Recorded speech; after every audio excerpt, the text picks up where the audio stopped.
Օմանում ԱՄՆ Իրան բանակցությունների առաջին ռաունդից հետո Վաշինգտոնը պնդում է, թե այդ հանդիպումը եղել է առանց միջնորդների։ Թեհրանը սակայն վստահեցնում է, որ Մասկադի հովանավորությամբ ու միջնորդությամբ են հանդիպել ամերիկացի գործընկերների հետ։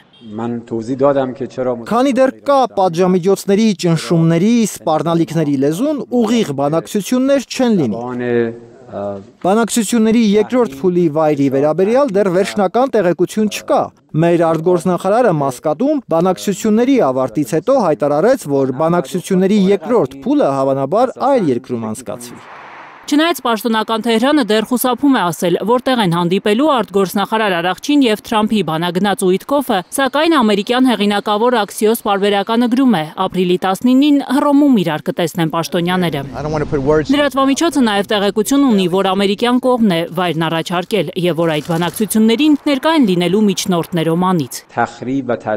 Շնորհակալ ենք նրանց բարի հյուրընկալության համար։ Մենք կապի մեջ ենք Օմանի մեր գործընկերների հետ։ Նրանց մասնակցությունը բոլոր առումներով մեզ համար չափազանց կարևոր է։ Վաշինգտոնն ու Թեհրանը կառուցողական են անվանել ապրիլի 12-ին Մասկատում գրեթե 2.5 ժամ տևած բանակցությունները։ Պենտագոնի ղեկավարը հայտարարել է, որ դրանք անպայման պետք է շարունակվեն։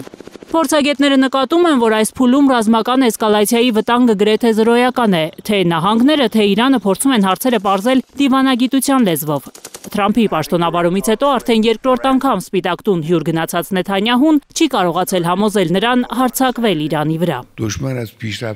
Թշնամին հիասթափված եւ նյարդայնացած է։ Նրանք անճարությունից ուզում են կեղծ լուրերով մշուշի մեջ գցել մարդկանց գիտակցությունը։ Իրենց սեփական ցանկությունները որպես իրականություն, որպես նորություն են փորձում հրամցնել հասարակությանը։ Իրանը գիտի ինչ է ուզում։ Մենք մշտապես ճիշտ ճանապարհներ ենք ընտրում։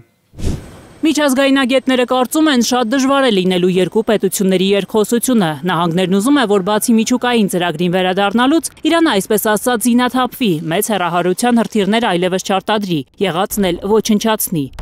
Իրանը ոչ մի դեպքում այս վերջին պահանջը չի կատարի, իսկ միջուկային ծրագրին կվերադառնա, երբ ԱՄՆ-ն իրեն ազատի պատժամիջոցներից։ Մեզ համար անընդունելի է ցանկացած պահանջ, որը կասկածի տակ կդնի մեր պետության գոյությունը, ուժը, կարողությունը։ Մենք գլուխը կախ լսողներից չենք։ Իրան-ԱՄՆ բանակցություններից հետո Իրանի գլխավոր դիվանագետը հեռախոսով Սաուդյան Արաբիայի դաշնակից այլ պետությունների պաշտոնակիցների հետ է խոսել։ Պաշտոնական հաղորդագրություններում արաբական մուսուլմանական պետությունները հավատում են Իրան-ԱՄՆ արդյունավետ բանակցություններին։ Վաշինգտոնի հետ հարաբերությունների մասին շաբաթվա վերջին Աբբաս Արաղչին ռուս գործընկերների հետ է խոսելու։ Նրա խոսնակն այսօր հայտարարել է, որ մինչև Իրան-ԱՄՆ հաջորդ ռաունդը Մոսկվայում հանդիպելու են Արաղչին ու Լավրովը։